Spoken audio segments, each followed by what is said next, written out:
اور dear next share کی طرف بڑھتے ہیں. لوگ کہتے ہیں کہ سایہ تیرے پہ کر کا نہ تھا، میں تو کہتا ہوں جہاں بھر پہ ہے سایہ تیرا. لوگ کہتے ہیں یعنی لوگوں سے سنا ہے یا لوگوں سے کہتے سنا ہے، علماء سے سنا ہے، عالم کی جمع علماء، کہ سایہ شیڈو تیرے تیرے پہ کر جسم مبارک وجود مبارک کا سایہ نہ تھا. یعنی علماء سے میں نے سنا ہے کہ جب آپ صلی اللہ علیہ وسلم کہیں تشریف لے جاتے تھے تو آپ صلی اللہ علیہ وسلم کے وجود مبارک کا سایہ نہیں بنتا تھا. تو یہ میں نے کہاں سے سنا ہے؟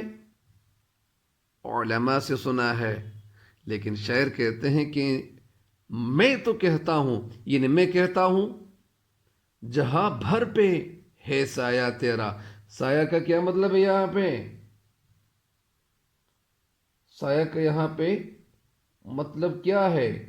سایہ کا مطلب یہاں پہ شفقت کا، مہربانی کا، مہربانی نہیں، مہربانی، مہربانی کا سایہ، سمپتی کا سایہ، رحم دلی کا سایہ، رحم دلی نہیں، رحم دلی.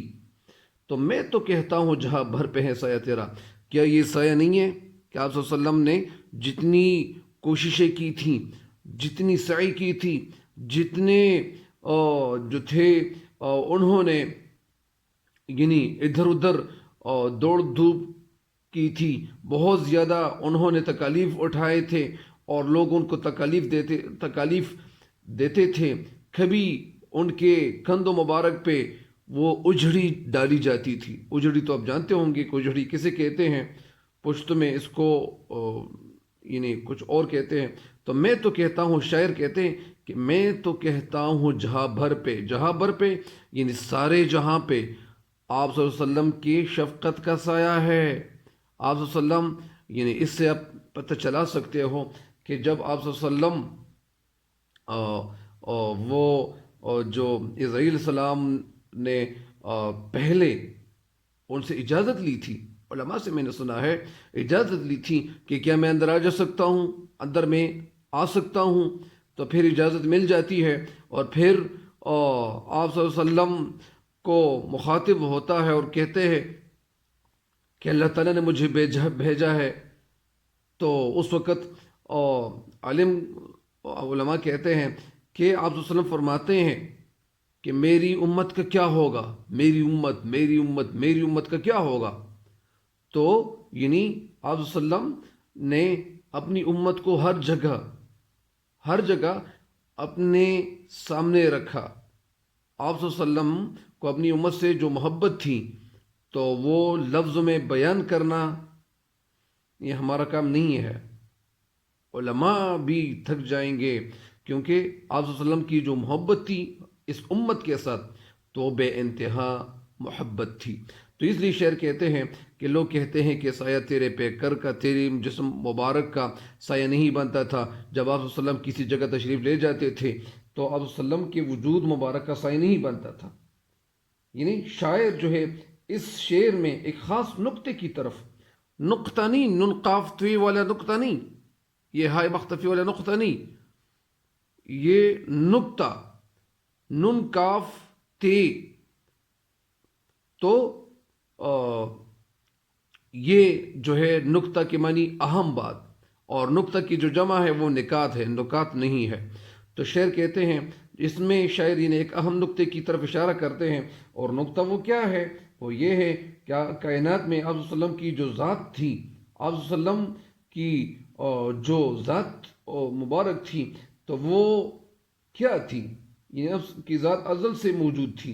یعنی کائنات میں یعنی آپ صلی اللہ علیہ وسلم کی ذات مبارک جو تھی وہ ازل سے موجود تھی، اور ازل مطلب آغاز سے.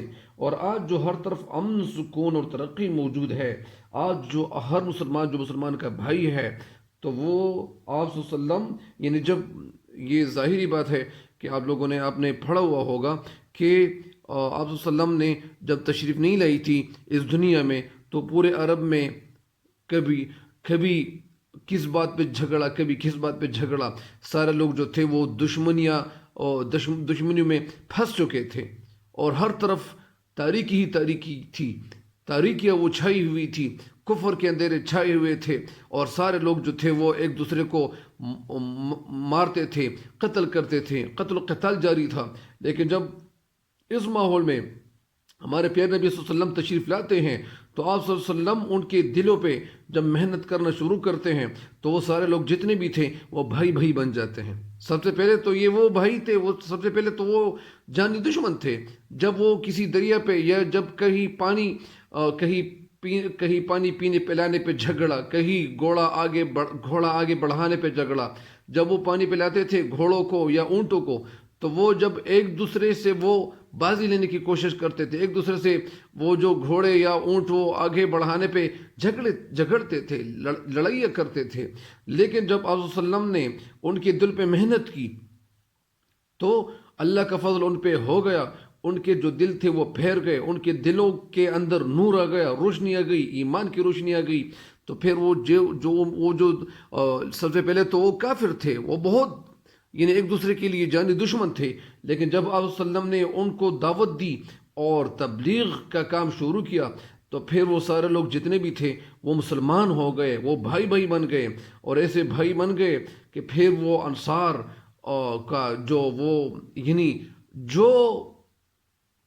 انصار کا جس طرح وہ اخوت بھائی چارے کا جو فضا قائم ہو گئی تھی، یعنی جو فضا یا جو ماحول بن گیا تھا تو وہ ماحول پھر کبھی نہیں بنے گا، قیامت تک نہیں بنے گا. کیونکہ انصار رضی اللہ تعالیٰ عنہم اجمعین نے ہجرت جو صحابہ کرام رضی اللہ عنہم اجمعین کر چکے تھے تو ان کے ساتھ انہوں نے جو مدد کی تھی علماء سے میں نے سنا ہے. تو بہرحال شاید یہاں کے نہیں چاہتے ہیں کہ سب سے پہلے تو وہ جادی دشمن تھے، وہ ایک دوسرے کو آگے بڑھنے پہ جھگڑتے تھے، ان کے دوسرے کے ساتھ دشمنی کرتے تھے. لیکن جب وہ مسلمان ہو گئے اور پھر ان کے دلوں میں نور اور ایمان کی روشنی آ گئی تو پھر وہ ایسے مسلمان بن گئے، ایسے کامل مومن بن گئے کہ وہ صحابہ کرام رضی اللہ تعالیٰ عنہم اجمعین وہ زخمی حالت میں، وہ کچھ صحابی رضی اللہ تعالیٰ عنہم اجمعین وہ پڑے ہوئے ہیں تو ان کو پانی کی ضرورت تھی. اس وقت جب پانی لایا جاتا ہے تو سب سے پہلے ایک صحابی رضی اللہ تعالیٰ عنہ اجمعین کے پاس پانی جب پیش کیا جاتا ہے تو اس وقت دوسرے صحابی رضی اللہ تعالیٰ عنہ کو پانی کی ضرورت تھی، شدت تھی، ان کو پیاس لگی ہوئی تھی. تو وہ صحابی رضی اللہ تعالیٰ عنہ اجمعین وہ سارے وہ جو تھے تو وہ ایک دوسرے پہ یعنی وہ پھر جب وہ صحابی رضی اللہ عنہ اجمعین بن گئے تھے تو وہ صحابی رضی اللہ عنہ فرماتے ہیں کہ مجھے ضرورت نہیں. دوسرے کے پاس جب پانی لے جایا جاتا ہے تو وہ کہتے ہیں کہ مجھے بھی ضرورت نہیں. اسی طرح تیسرے کے پاس پانی لے جایا جاتا ہے، پھر وہ صحابی رضی اللہ عنہ جو وہ ایک دوسرے پہ جان قربان کرتے ہیں. وہ صحابی رضی اللہ عنہ جب واپس آ جاتے ہیں، پہلے صحابی کے پاس آ جاتے ہیں تو وہ شہید ہو چکے ہوتے ہیں، دوسرے کے پاس چلے جاتے ہیں تو وہ بھی شہید ہو چکے ہوتے ہیں، تیسرے کے پاس چلے جاتے تو وہ بھی شہید ہو چکے ہوتے ہیں. تو یہ ایک جذبہ تھا، اور یہ اخوت اور محبت اور یگانگت کا جو جذبہ ان کے اندر پیدا ہو گیا تھا. تو اسی وجہ سے یہ کوئی معمولی بات نہیں ہے کہ یہ اسلام جو ہے وہ آسانی کے ساتھ نہیں پھیلا ہوا ہے. بہرحال میں تو کہتا ہوں جہاں بھر پہ ہے سایہ تیرا، شاعر کہتے ہیں کہ میں یہی کہتا ہوں کہ سارے جہاں پہ آپ صلی اللہ علیہ وسلم کی محبت کا سایہ، آپ صلی اللہ علیہ وسلم کے شفقت کا سایہ سارے جہاں پہ موجود ہے. کیا یہ کم ہے کہ آپ صلی اللہ علیہ وسلم نے یہ دعا فرمائی تھی کہ اللہ تعالیٰ میری امت کو ایک جگہ ہلاک مت کرنا، میری امت کے انسانوں کو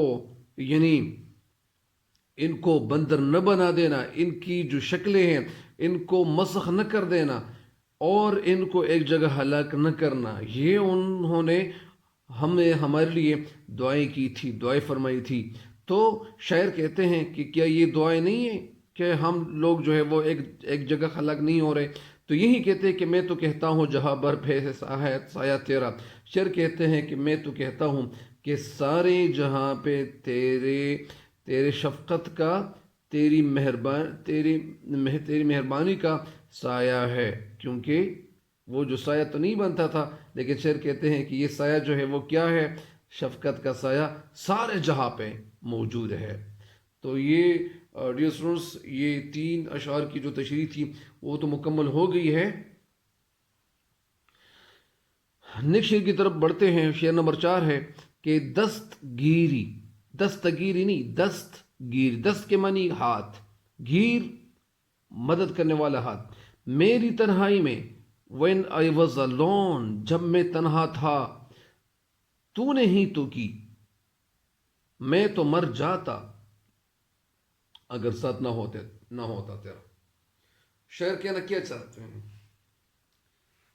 کہ دستگیری یعنی مدد کی میری تنہائی میں، جب میں تنہا تھا، میری تنہائی میں تو نے میری مدد کی، تو نے ہی تو کی، تو نے ہی تو کی، میں تو مر جاتا اگر ساتھ نہ ہوتا تیرا. یعنی میں تو مر چکا ہوتا پھر اگر تیرا ساتھ نہ ہوتا. اس کا کیا مطلب ہے؟ اس کا مطلب یہ ہے کہ شاعر کہتے ہیں کہ اے محمد صلی اللہ علیہ وسلم، اگر آپ کی پریکٹیکل لائف میرے سامنے موجود نہ ہوتی، آپ صلی اللہ علیہ وسلم کے مصنون خوبصورت طریقے، مبارک طریقے اگر میرے سامنے موجود نہ ہوتے تو یہ میرے سامنے مجھے یہ پتہ کیسے چلا ہے؟ علماء سے چلا ہے نا.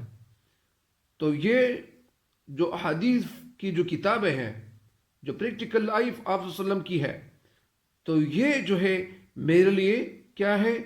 یعنی میں اسی کو سامنے رکھتے ہوئے، ان احادیث کو سامنے رکھتے ہوئے میں کیا کرتا ہوں؟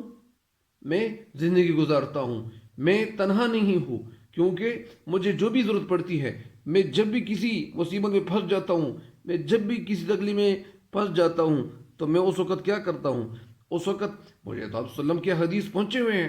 تو آپ صلی اللہ علیہ وسلم کیا فرماتے تھے کہ جب ہمارے پیارے نبی صلی اللہ علیہ وسلم شب معراج پہ اللہ تعالیٰ نے ان کو بلائے تھے، تو اس وقت جب آپ صلی اللہ علیہ وسلم وہاں سے تشریف لے آئے، اور پھر صحابہ کرام رضی اللہ تعالیٰ عنہم جو تھے وہ بڑے خوش ہو گئے تھے، وہ بہت خوش ہو گئے کہ ہمیں نماز کا جو تحفہ ہے وہ ملا ہے، اور اب ہم 2 رکعت کی نفل نماز پڑھیں گے اور ہمیں کوئی تکلیف نہیں اٹھانی پڑے گی، اب ہم زندگی گزاریں گے خوبصورتی کے ساتھ. تو پھر کیا ہوا کہ دستگیری میری تنہائی میں تو نے ہی تو کی، یعنی میں تو مر جاتا اگر ساتھ نہ ہوتے تیرا.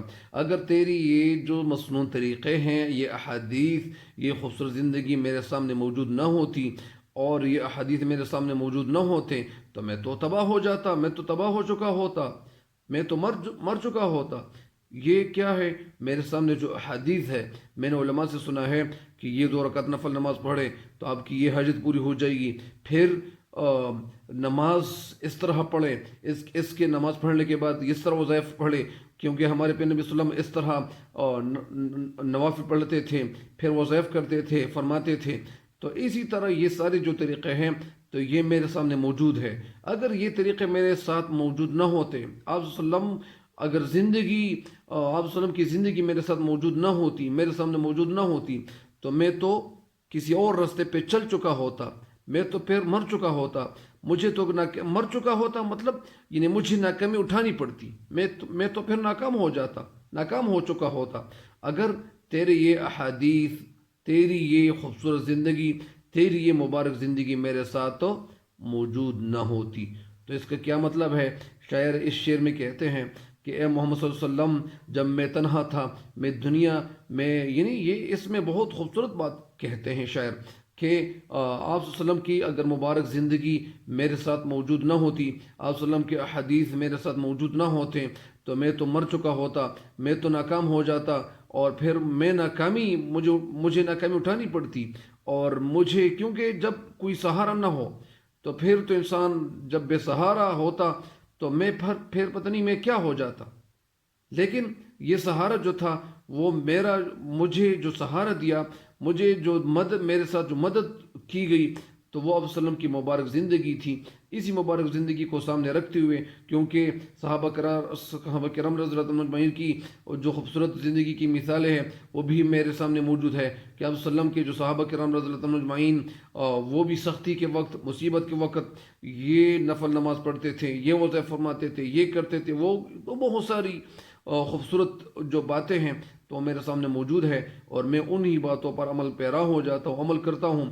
تو لہٰذا مجھے شکست نہیں ہوتا، مجھے شکست سے دوچار نہیں ہونا پڑتا اور میں ناکام نہیں ہو جاتا ہوں، کیونکہ میرے ساتھ جب آپ وسلم کی جو خوبصورت زندگی ہے، ورنہ دستگیری میرے تنہائی میں تو نے ہی تو کی، یعنی میرے ساتھ جو مدد کی، دستگیری کی میری تنہائی میں جب تنہا تھا تو میرے ساتھ جو مدد کی تو نے ہی تو کی۔ میں تو مر جاتا، مجھے ناکامی اٹھانی پڑتی، میں کسی اور کے دھر پہ چلا جاتا، میں کسی اور سے مانگنے کسی اور در چلا جاتا، لیکن وہ در مجھے کسی اور در پہ جانا نہیں نصیب نہیں ہوا، کیونکہ میں نے 2 رکعت نفل نماز پڑھی اور میں نے اللہ تعالیٰ سے دعا مانگی، میری وہ ضرورت پوری ہو گئی، پھر مجھے کوئی اور مسئلہ جو تھا وہ میرے سامنے لا کھڑا ہو گیا، مجھے کچھ اور پرابلم جو تھے وہ کریٹ ہو گئے، لیکن وہ سارے کے سارے جو پرابلمز تھے، جو مصیبتیں تھیں، جو تکلیفیں تھیں، جو تکالیف، وہ سارے کے سارے اللہ تعالیٰ کے فضل و کرم سے وہ ختم ہو گئے، کیونکہ آپ صلی اللہ علیہ وسلم نے مجھے، یعنی میرے لیے زندگی گزارنے کے لیے بہت خوبصورت طریقے چھوڑے ہوئے ہیں، تو میں انہی خوبصورت طریقوں کو سامنے رکھتے ہوئے میں زندگی گزار رہا ہوں، مجھے ناکامی نہیں اٹھانی پڑ رہی اور مجھے کامیابی ملتی رہی ہے۔